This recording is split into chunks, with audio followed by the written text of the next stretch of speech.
Welcome to the Lightworker podcast. I am your host, Natalie Ubel-Grant. I am a lightworker, a meditation facilitator, Reiki master, and a health and wellness enthusiast who thrives on helping people. Connection is my superpower, and I just love bringing people to a space where transformation can occur. Are you looking for information on being a lightworker? Are you a lightworker and just love collecting knowledge from other lightworkers? Then this is exactly where you need to be right now. Spirit has brought you here for a reason, and my hope is that this podcast will offer some new information and insights that will help you on your journey.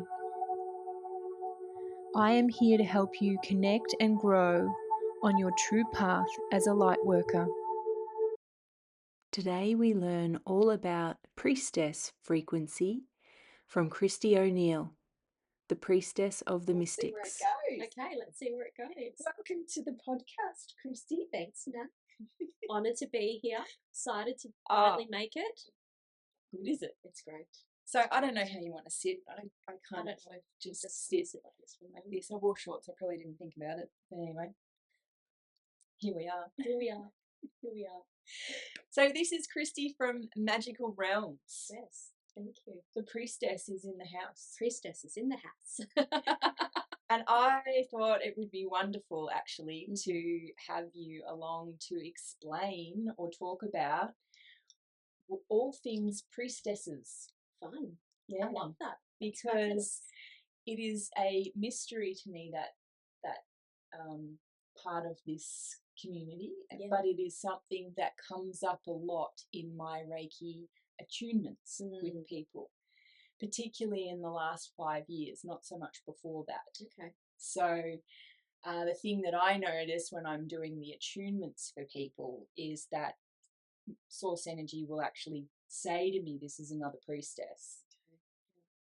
Which, when I first had that happen, I'm like, a what? What is that?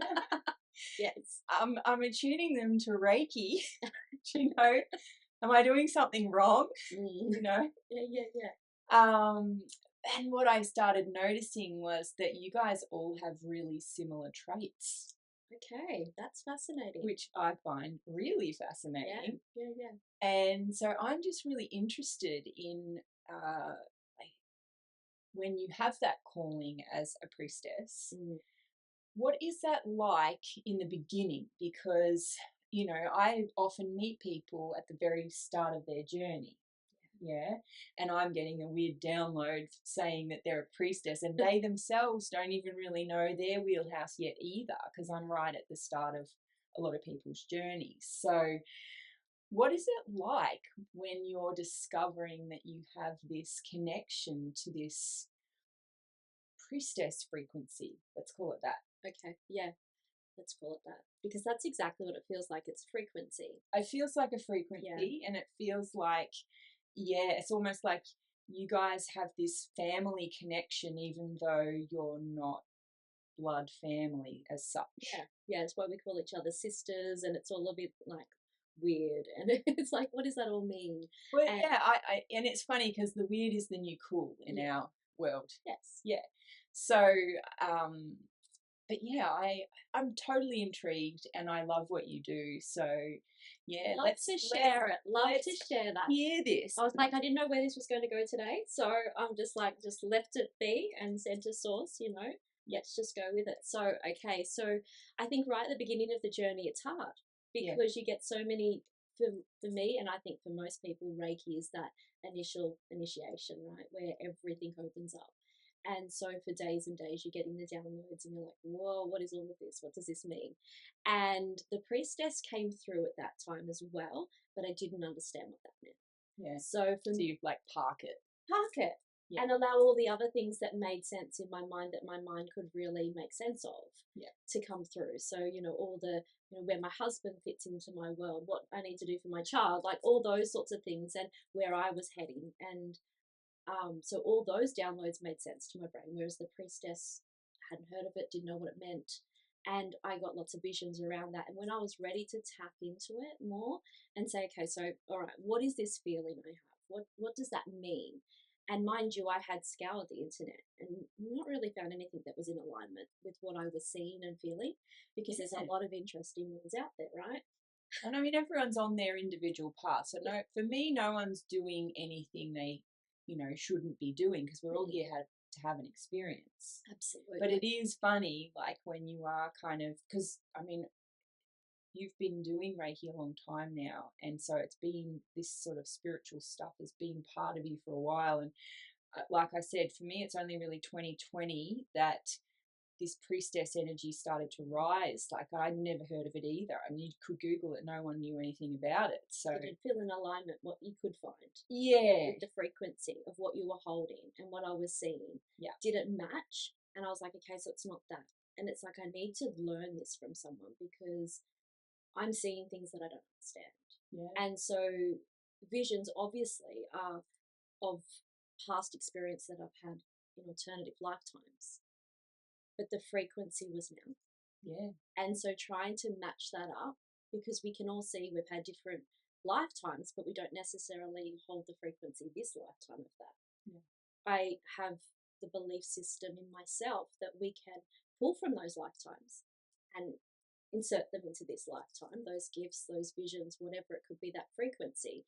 However, this was already there and I hadn't done that. Yeah, okay. And so it's like, so what is that about? What am I being called? And being a teacher in this lifetime, you get a calling to be a teacher. Yeah. You get a calling to be a doctor. You get a calling to do something, I guess. And your life takes that journey. Mm-hmm. And sometimes you resist it, but you still do it. And with the priestess, it was a calling. I'm holding a frequency that I don't understand, that wants to really be integrated into my body. Yeah. And it needs to be initiated. It needs to be opened. And I don't know how to do that. And so you ask. Yeah. Because that's what you've taught me. Always ask. And I love that. So just let everyone know, who do you ask? I ask source. Yeah. I ask pure universal energy. Yeah. Do my Gusso. Ground. Always go back to Gusso. Yeah. And I ask. Yeah. And I check. And, sometimes that's a conversation with my guides, but I always still connect in through source energy, because as we know, it can get interfered with, and we get to choose what ultimately comes through in this reality. It's great to go and explore in all of those spaces, but there's a moral responsibility, I see it as, to actually vet what the options are. Because without vetting what those options are, taking it into this kind of it's like a barometer, this body. It's like it can tell you, yes, that's for you, no, that's not for you. And if you don't use that as part of your discernment process, I've seen people get themselves into a pickle. Yeah. And that's not a pickle you want to be in. No, it's not. Because it is energy, it is a new frontier, if you like, and we are learning the more we're curious with it, and some really amazing stuff comes through. Yeah. But you've got to work out, does this feel right? Mm-hmm. And if it doesn't feel right, just disconnect and start again. Yeah, absolutely. Right? And then check and then come back later. You know, sometimes it can be a day, and sometimes you're not meant to connect and find out that answer in that moment. On that day. So you're finding the same thing. It's like there's a timing to it, the information being unlocked, and you can't rush it. It's like, it's not time yet. It's almost like we're waiting for like 5 different realities to line up into that one moment when, boom, all the floodgates open, and today's the day we're doing it. And it's happening now. Yes. Right. Yeah. And you cannot force it faster than that. So with this unlocking of this priestess frequency, and right at the beginning you've parked it. Yes. And then you're sort of slowly just opening up to curiosity. What did that look like? Well, I think a lot of it was little activations at a time. So I would open, have conversation, and be told that I was already doing a lot of the work. Yeah, okay. And so you know, from a young age, I'd been, you know, I dabbled in a lot of things, tarot being one of them, and, you know, ritual work and whatnot. But there was something about, like, even the download of frequency oils. And I'm like, oh, I'm meant to make frequency oils. So I started making frequency oils. But that wasn't the whole picture. Yeah, okay. And so you go, okay, I'm making and selling frequency oils. But that's the part of the anointing that is something important here. So like the process. Yeah. Yeah, and so it wasn't actually, I wasn't necessarily meant to make them to sell them, even though I did. Yeah. Actually, what I was being opened up to was, you know, the priestess has a particular way through source, whatever that way looks like for each individual, to anoint and to bless and to welcome in sisterhood and to hold space for community. Yes. And when you walk through, some people sage, priestesses sage, but they also anoint. And so that was like, that's just one example of those little things that was like, oh, frequency oils, not necessarily what I was meant to do, but it was that drop in of, oh, hang on, I need to learn how to anoint. And so can you explain for us newbies, yes, what is an anointing process and what does it look like? So the anointing process has changed, obviously, over many, many, many, many years. So back in the day, you know, back in the temples of Isis and all of that, the anointing was a full anointing of body. So like you'd have a bathe. You'd almost bathe. So a lot of the priestesses would bathe in the water for a very long period of time during the day. So it could be almost the whole day to purify, because water purification. Yes. And then they would be, different priestesses would be in charge of the anointing. And it would be a full body almost anointing.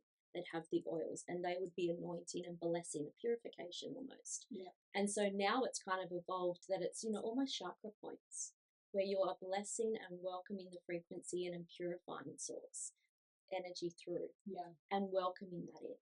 And it's almost a ceremony, which is most of the things priestesses do is ceremony. Yeah. And you're bringing in the people and you're blessing and you're welcoming in source energy and purifying anything else that may be going on. Yeah, okay. And bringing them through. So it's almost like a Seishem kind of, you know. Yeah. And you are like and this is how every priestess holds different frequency. For me, I use a lot of light language. Yeah. So when I am doing the blessing and I'm doing the anointing and I'm just doing the chakra points that are visible, obviously they're welcome to do others if they would like to, but usually it's just, you know, throat, heart, third eye and crown, and you're bringing them in. And I'm blessing them and doing some beautiful energy work at the same time. Yeah, lovely. And I think that's the missing piece. When you're doing all these other things and you're seeing in your life and then you get attuned and things come in, the energy work is almost the missing piece to all of that. Yeah. With the priestesses. And I think that's possibly why when they're getting that attunement, you're getting that knowledge, because we didn't have access. It was sitting there dormant somewhere. Yes. But we didn't have access to all the information, and we had some of the tools. We didn't know what to do with them.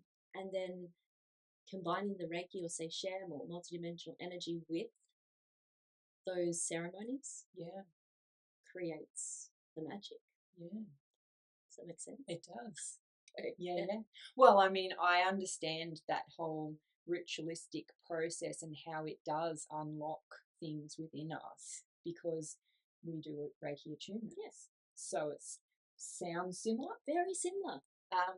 What are the smells like? Or what is the frequency oil like? What is that? Like? So it depends on what kind of ones you're using. Every priestess will use, some priestesses will use different roses and different bush sort of essences. Yeah.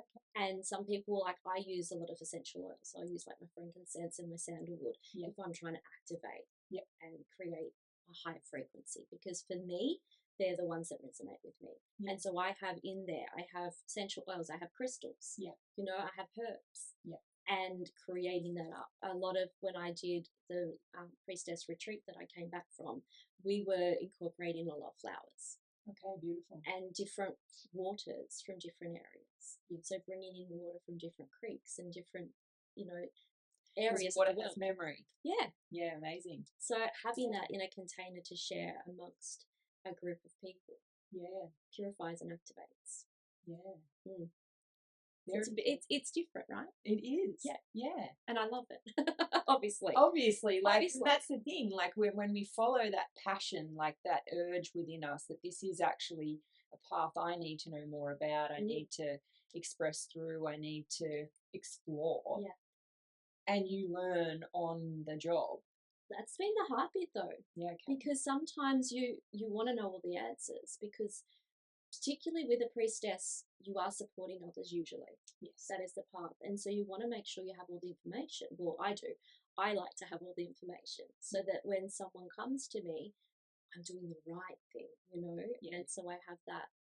But what I've learned is Source will tell me if it's incorrect or if something's there that I need to know about, usually the day before in a dream or something. Yeah, okay. And so you will know, I always be guided to help the people that are meant to come to you, as you know. Yes, you are. As we all know. Yes. And so I've never had that situation, so that was just a program. Yes. That I needed to release. Okay. But it's about holding space for people. It's about bringing community together as well, and being able to, you know, assist bringing back that connection to divine feminine, which is my passion. Yeah. Yeah. Yeah. Connecting it in. I mean, it is the rise of flow now. It is the rise of connecting with feminine frequency, no matter what your gender is. Yes, yes. It's about stepping out of force, and so it makes sense to me why there's so many priestesses around now, and that you're all kind of coming into your different initiation processes and the way that you express. You know, I love hearing though that you went to a retreat where there was a bunch of you in the same room. What was that like? That was amazing. That was activating. Because, you know, like some of this journey as a practitioner, it can be lonely. Yeah. You know, especially when you're starting to come into your own kind of understanding about it, and you do sort of seek out looking for other people that are similar, that sort of talk the same language, to sort of, you know, help you feel less weird. Absolutely. Less strange. And then when you actually can find a community that do speak a really similar language, there's comfort in that. There is. And the beautiful thing that I see now more and more is the acceptance that everybody's got their own way. At least that's what I get to see, is that different people need a different way, a different path to ascension. They need to have their own experiences. They need to have their own communities. And the thing that I really enjoy is that those different communities are not dissing other communities. Yeah, you know, it's an acceptance, a wide acceptance. When you've been attuned, or when you're in this space, there's just love. Just love. Yeah. So tell me, how many priestesses gathered? We had 15, I think, in total from all over the world. Well, that would have been amazing. It was phenomenal. And so half of us had already done a New Age priestess leadership course for 6 months. Yes. And we're gathering. But it was also open to other priestesses that were just called to be there. Yeah. And so it's that journey of everyone holds a different frequency in whatever that path is for them. Yeah. So obviously there was lots of energy healers, which you'd expect. Yes. Because that's part of being a priestess. It's an activation. It's part of the work that we do. There was a lot of people doing so many different modalities though. Yeah, amazing. And it was just remarkable to have that, because it's a whole other family. You wake up in the morning and you have a sister that's woken up with a bit of a headache, and no one's out there popping Nurofen. They're like, I have a little bit of a headache. Would you mind coming and doing healing for me? And so here we are, out in the middle of, you know, the fields. Beautiful. And holding space and doing healing and interweaving that with each other and tag teaming it. And it's just a profound experience to be able to do that. Yeah. And the way our world is heading. Yeah. Which is exciting. It is. Because you get to see the glimpse of that. Yeah. Just love, connection and support. Yeah.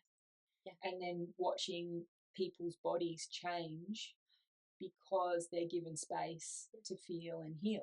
Mm-hmm. Mm-hmm. You know? Absolutely. It's, you know, this life is so busy.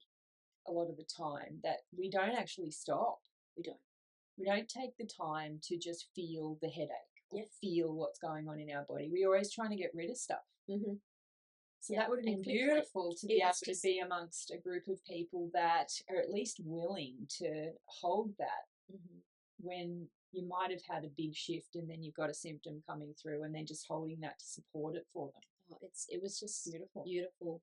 And when you are with each other, you activate each other's codes. Yeah. And so a lot more downloads are coming through at the time too. So things that I've never seen or never been involved in were coming through to me, and I'd be like, okay, so which sister here is that from? Yeah, you know. And so it was just, it's interesting when you spend a lot of time with each other. Yes, you do exchange those codes, and you do get to support each other through that. Like there were so many different, we call it the backseat healing, because we were always we were travel to different sacred sites every single day, and so during the bus ride, they could be like 2-hour bus rides. And so we would be doing, okay, who wants to journey now? Like we'd do a regression, or we'd be doing different things for each other to help move some trauma. Yeah. And so it was like an intense 7-day adventure of healing plus activating. And it was just so amazing to connect with so many different souls throughout the entire world. Yeah.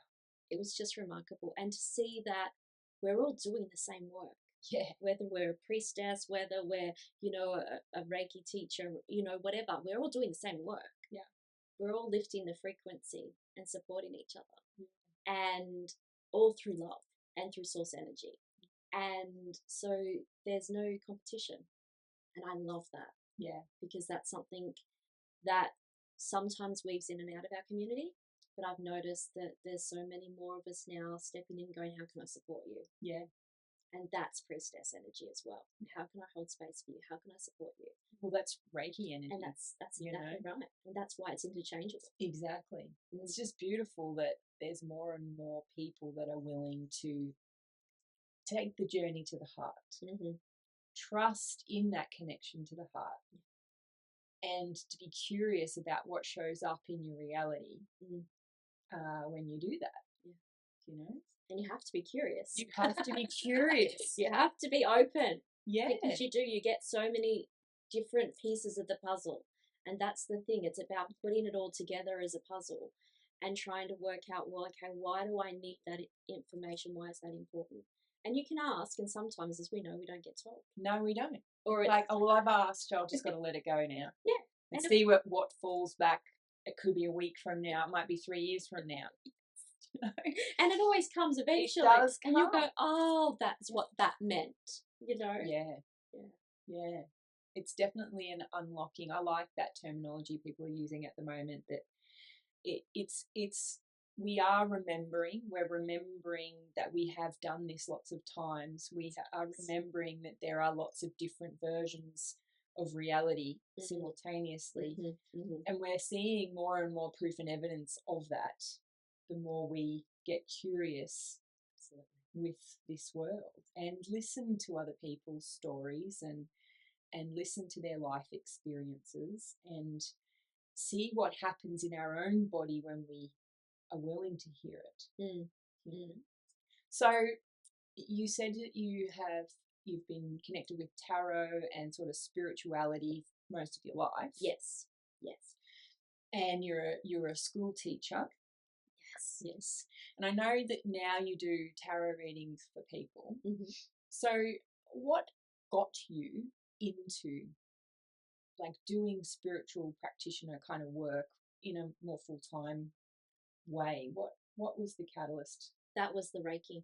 Yeah, right. So what ended up happening was I think I was teaching in a beautiful little spiritual school. Gorgeous place. Never wanted to leave. Yeah.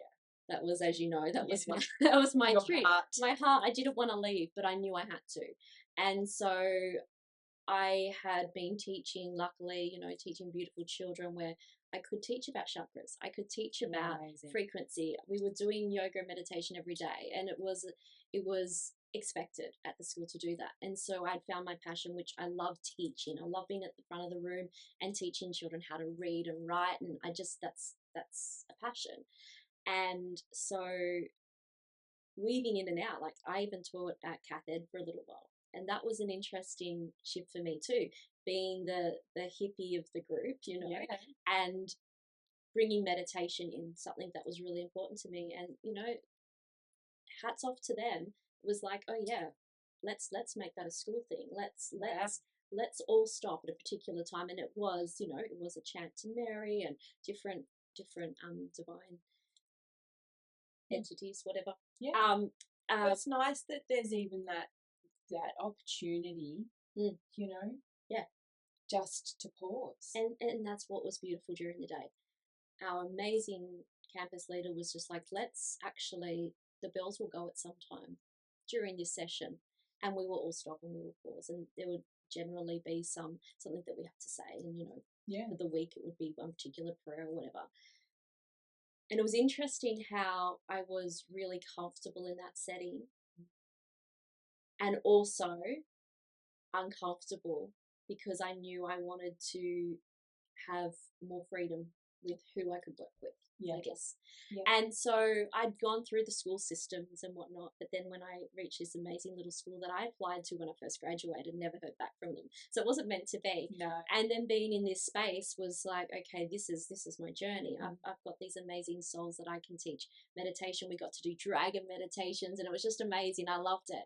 And then the Spirit was calling me to do this work full time. And I was like, yeah, but I can do that as well as this. Yeah. And I was burning out big time. Yeah, what was that like? Because I remember you coming for a session and you had the grey eyes and the, like, I'm like, what is going on? I'm not sleeping. Not sleeping.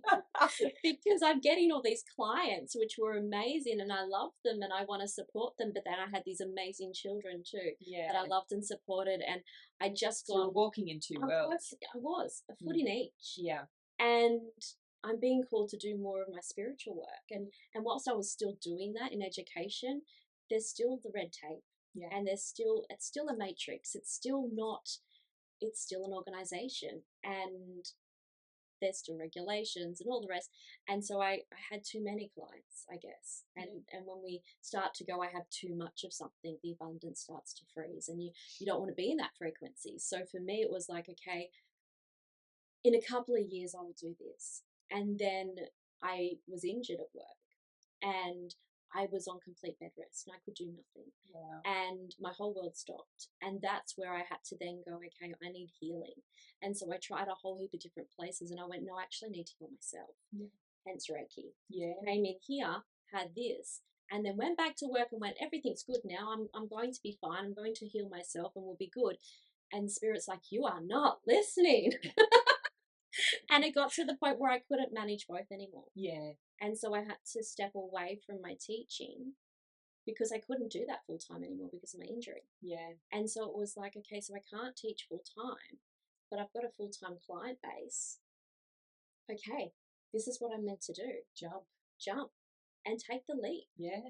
And it's scary. It's very scary. And there's even moments sometimes where I go, wow, what if? But you're not meant to. No. You're meant to stick on that. Yeah. And I didn't listen. I was being told for years, this is where you're meant to be working in this realm. And I wasn't listening. And so Spirit gives you the knock on the head and says, okay, there you go. Are you listening now? I call it the sledgehammer effect. Yes. It's not recommended. It's not recommended. Listen to the whispers because it's much more pleasant transition. It is. It but, really is.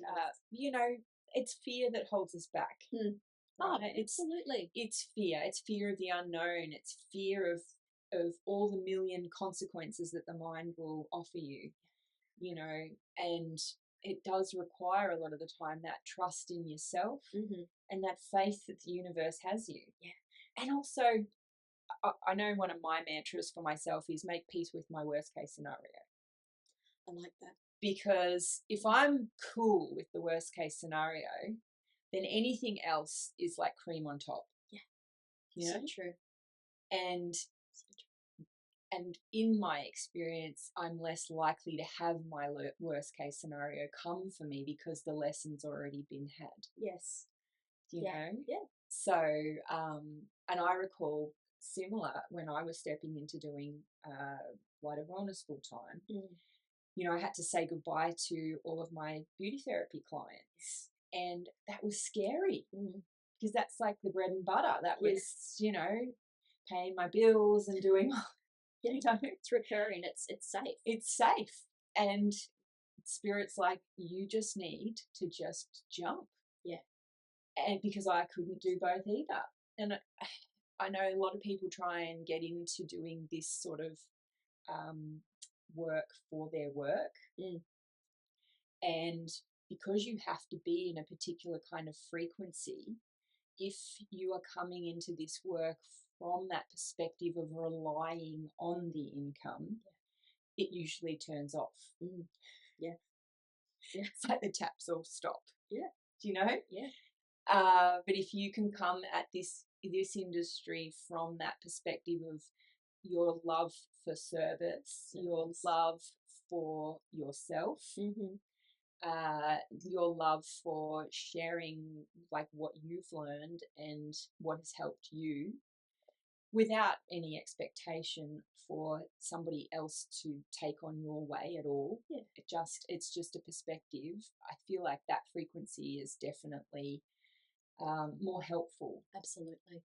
So, and yeah, I watch people struggle. They jump in complete faith, but then the lesson is that they actually need to overcome some of that fear that's in them. Yeah. You know?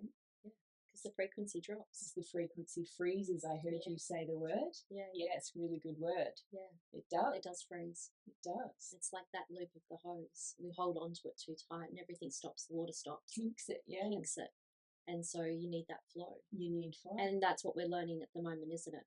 Flow. 100%. And it's stepping into flow.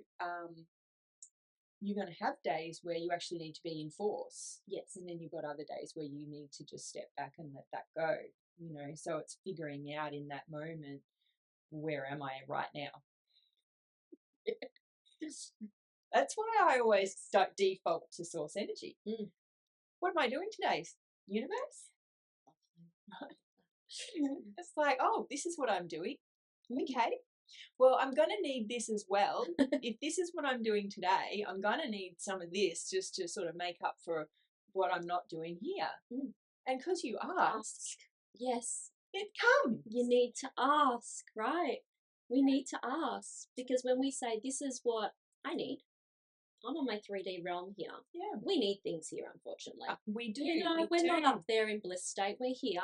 And so in order for us to be successful and be of service and sit in the right frequency to amplify everything, we need some things. We do. And so if you could sort that, that'd be great.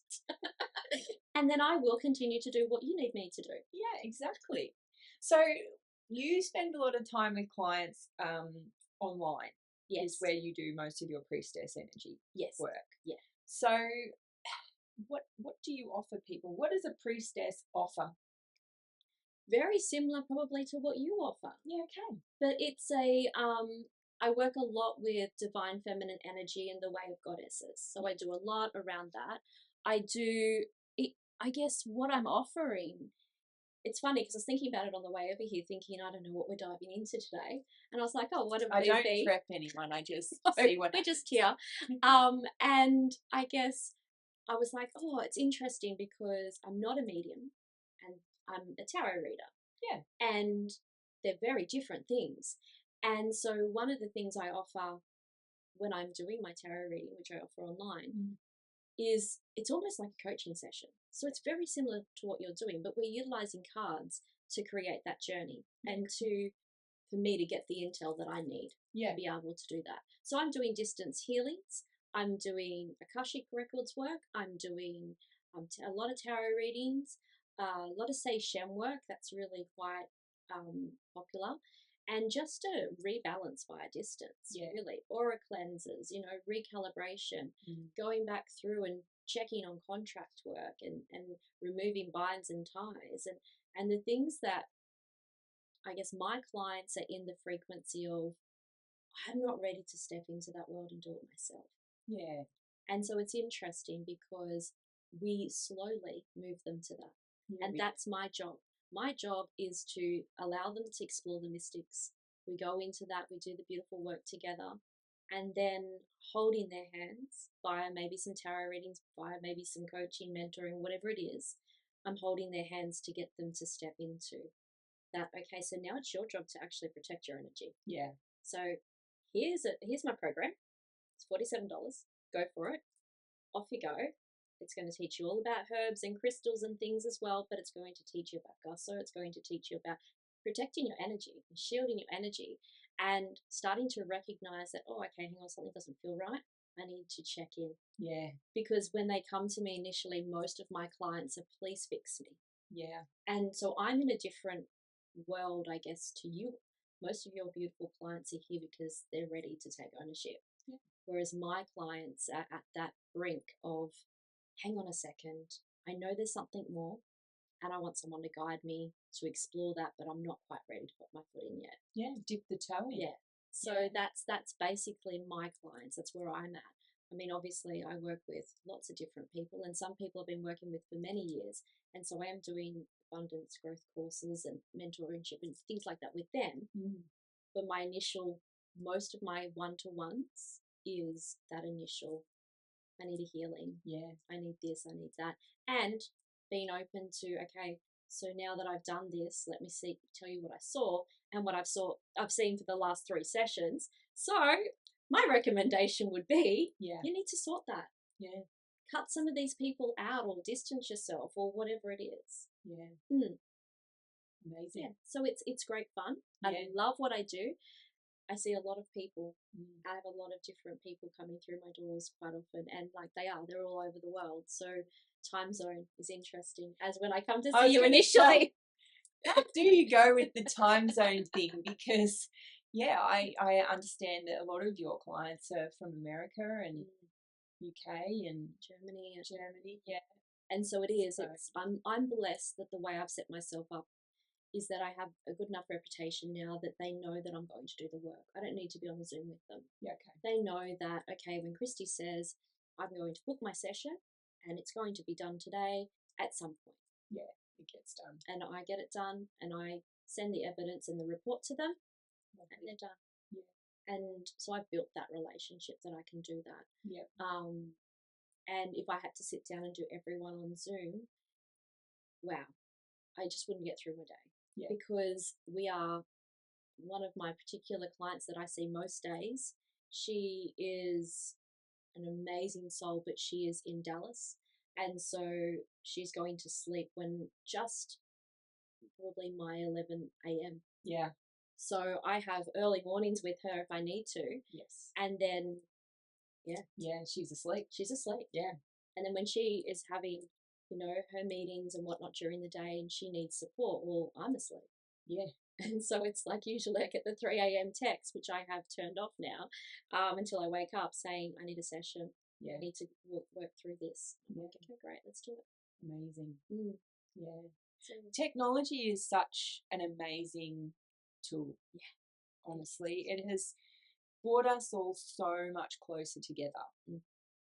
And having the ability to support people around the world with your work, what a gift. Oh, I'm so blessed. I'm so blessed. And I don't even know how or why that was the call, because I always thought I was great with technology. I'm slowly learning that I'm not as great with technology as I thought I was. We were talking about this earlier. Because I'm only just learning how to insert somebody into scheduling when they've booked with me via text. Like, I am really slow when it comes. So, the fact that you've got all your stuff set up, you're way ahead of me. I've had help and I've been blessed. But technology is a way that we can offer that connection. And you can find your person, because we all have our own teachers and we all have our own people that we want to work with. We do. And we're meant to work with. And so they might be overseas, and now you're supposed to connect with them. And we are obviously heading towards this global kind of community, this less separateness, this beautiful coming together of multiculturalism and, diverse acceptance. That's the world I see coming for us. But there's just going to be a few little bumps in the road on the way to that, because people have to have their own lived, known, felt experience to get to their own hearts. They have to learn through experience. You know, some of the old ways of doing things have been holding us back as humans. It's been, you know, that cause and effect, and just we sort of scratch our head. Why does this keep happening? You know? Once we can figure out what the lessons are, then we make the changes, and then we see the things around us start changing. And really what I'm watching and have watched in the time that I've been doing this work is a more of a collective getting connected to heart energy. You know, so that's why I really love the different modalities people offer, because you speak a different language to the one that I speak. We all are talking about a very similar concept. And like you were saying, some people have to hear it through the language you use. Otherwise they won't hear it. It won't unlock in them. You know? And I've always had a huge curiosity about all the different modalities. Oh, yeah. Right? I mean, I would be a full course collector, except that source energy keeps telling me stop it. Yes. Absolutely. But I'm like, but I really want to learn it. And it's, you don't need to. You don't need to. That's the message I keep getting to. Yeah. Because when you first start unlocking everything, you're like, wow, oh, I could learn about this, and I could, and even yesterday, another thing came across my page, and I was like, I could learn about that. And I went, stop. You've been told to stop. I've got like 10 courses sitting in my emails that I haven't done, that I've paid for. Yes. They're still there. And because I don't need them, but I'd love to learn. Yeah. We're learners. Well, and I think that is that thirst for knowledge keeps us curious. And that's why I do this podcast, because anyone who is curious for knowledge, this is for them. Because I want to listen to podcasts like this all the time, so that I can hear from different people that offer different modalities. Yes. You know, and you drive to drop the kids at school and you listen to 10 minutes and you get a little tidbit, and you know, something unlocks in you, knowledge or whatever. And I always sit in this beautiful gratitude of how lucky are we that we live in a time where, you know, someone like Kristy, this lovely human sitting next to me, she does her work in front of a computer mostly until all hours of the night. Not a lot of people really know all the things that you do. Yes, your client base does, and that's who you're here to support, right? Yes. But it's so nice to be able to also share you with a bigger audience, so then people really realize there's so many of us that are supporting our communities in various different ways. So true. That offer that connection, so that people don't feel alone, and they don't feel strange or weird. Yeah. That you can be as weird as you like in our community. That's a good lesson to have. Yeah. Right. Absolutely. And we still love you. Yeah. You know? Absolutely. So, tarot. Yeah. Tarot. I love tarot. You love your tarot, and you really, like, it's just like you see her with a card deck and it just goes, oh, did you bring your deck? I did. Because I was like, oh, I had to run back upstairs to get something, and I thought I'd just take them just in case. Just having their frequency around is nice for me too. Yeah, right. Well, I was wondering whether you might do a little reading for us. Pull some cards. Do you want me to pull some cards?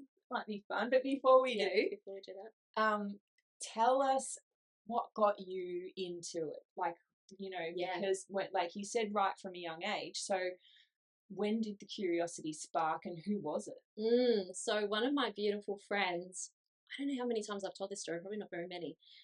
I think I was about 14 or 15. Yeah, okay. And I remember going to this girl's house, beautiful, lovely, strong woman. And she was the same age as me. And I remember walking into her house, and it felt different, right? And so I'm in her house, and there's what that feels like. and I'm like, this feels amazing. What is this place? And I was trying to be really cool because she was one of the cool girls, right? And I'm trying to do, you know, just play the game. And I'm seeing all these amazing paintings and different things. And there was pictures of goddesses. Yeah, okay. And I was like, and I didn't know that's what they were. No. And there was different tables set up and there's candles and different things. And I'm like, what is this place? I want to live here. I want to be, and I'm trying to be really cool. Yeah. Anyway, and so I kind of asked a few little questions, but she was quite like, oh yeah, that's just my mum's stuff, you know. But then she was kind of involved in that as well. And so she wasn't really open, I guess, to sharing. I think she was probably trying to be cool too. I don't know. Anyway, and over the course of months, I guess, little bits would come. But we didn't have technology back then. So I couldn't just take a photo with my phone and go, what is this and who is this and why do I connect with this picture? Yeah. And so I'd already had a lot of my astrology books. Mum was really open, whatever. So I'd have all my little, you know, the moon and sun signs and, you know, the quilt covers back in the day and things like that. Yeah. And I used to have them too. Yeah. And so I had my astrology things. And dolphins, lots of dolphins. That was the thing, wasn't it? It was. And I had all the things around me, I guess, but I don't think I had an understanding of why I was drawn to that. Yeah. And so going through the books, the limited books that you could find back then, I was like, that's a goddess. That's an Isis. And they're from Egypt. And so that's interesting. And then I don't know how my cards came into my possession. I don't recall that. I just know that I was on that journey from that visit of that beautiful girl's house. Yeah. And I was pulled in so many different directions. And at some point during those couple of years, my tarot deck came into my possession. And it came into my possession because it's the ancient Egyptian tarot deck. And that's why I've held on to it throughout the years. And I have moved and I've picked them up and I've played with them and then I've put them away again. Mm-hmm. But they have stuck with me. I pick up a weight tarot deck, which is the most used tarot deck. I don't have a connection with that. I have a connection with my deck and the way it speaks to me. And I love oracle cards. I've got, I don't know how many packs of oracle cards I've got. Probably a bit like yeah. So many. Too many. And like the liquid crystal oracle, I love that one, yeah. They hold frequency. They do. And so I utilize all of that as well. But if I want to get a really good understanding and a story, yeah, I've been connected to this deck. And it's somewhat not aligned with the weight tarot deck in some elements. Okay. It's like they haven't been used all that much. Like I've gone on to try it, they're out of print, you can't get them anymore. Of course they are. And they're like a collector's item. Yeah. Like I'm looking at people bidding for them on on eBay. Yeah. For $500, and I'm like, I just want another set in case something happens with this set. Because you're so attached. Because I'm so attached to their story because they weave a beautiful story. So yeah. I have utilized them over the course of many, many years. I've pulled them out, I've used them, I've put them away. Mm. And I've always read for family and friends. Mm-hmm. And then Priestess, and I call myself Priestess of the Mystics because it's the oracle side of the Priestess that is activated within me, which is that channel. Yeah. And the ritual work, you know, and so the tarot sits in the center of that. Yeah, okay. Yeah, because you've got a beautiful altar I've seen on some of your videos that you set up, and that's where you do your clearing for people and your anointing and and that kind of thing. I do candle work, I do abundance frequency work. It's all about putting the frequency into that particular setup. Not attuning, but connecting that person in. Yeah. And then putting that frequency in through all my ritual stuff that I do. Yeah. It's very different. Yeah. But it's a modality that's being birthed through me in a different frequency to what I've seen it used, I guess. Yeah. Yeah, it's very different. Yeah. Well, that's the thing. Like, I can talk to another priestess and they've got a whole other way of doing stuff, that's the curious thing, you know? It's like we all have our different, and I guess that's the thing, isn't it? When you get a whole heap of priestesses together, we have different modalities that we've been called to work with. Yeah. And so when we were doing our priestess training, I've done a priestess training, and it is, you know, some of the oracle, you know, some of the creatrix, you know, we've got all different areas that we birth. Yeah. And, you know, some of them are working with ancient civilization energies, and some are here delivering babies. Do you know what I mean? Like, it can be so different. It can be so different, yes. Like so different. Birth doulaing and And it's just something that you're called to sit in ceremony with priestesses, where we are actually exchanging that energy. Yeah. And bringing divine feminine energy in through source energy. That's really important to be clear about, because we can say that we're bringing in an energy to raise a frequency, but it's got to still come through that channel. Yes, it does. Yeah. Explain why. Because there's a lot of distortion and disruption. And I have had many a times where I've channeled something in and had to double check. And so if you are not channeling through divine, pure source light, then you're creating and giving power over to disruptors or frequencies that want to work here to disrupt the frequency of the good. No one say the good and the bad, but it's call it positive or negative. Yes. Because some people like negative. Yeah. So, and they feed off it. Yeah. And there's so many different negative energies available to them. And they get in that spiral. They can't get themselves out. And so when we are welcoming through divine source frequency, and it's through love. Yeah.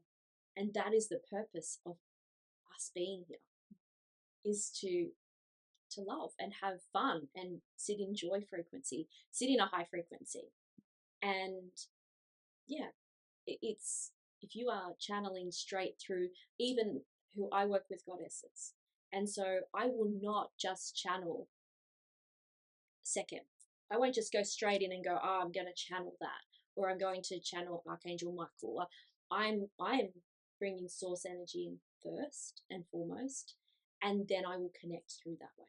Yeah, so could you describe what that's like? Because I feel like what you're talking about is a very important point. Okay. And I feel like I am a broken record. You want someone else to be your broken record. So it might be really lovely to hear what your process for connection to, say, Isis would be, and why you connect that way. Okay. Tune in next week to hear Kristy's process of connecting in with Isis and the other archangels and goddesses she works with in a safe and protected way. Remember to like and subscribe so that you can be up with the latest episode.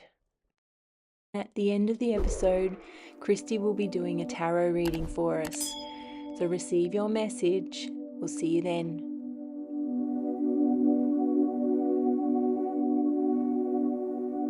The content found within these podcasts are not intended to diagnose, treat, cure, or prevent disease. Nothing on this website is intended to diagnose, treat, or cure any physical or medical conditions. If you have any physical or medical conditions, you should seek the advice of your medical professional immediately.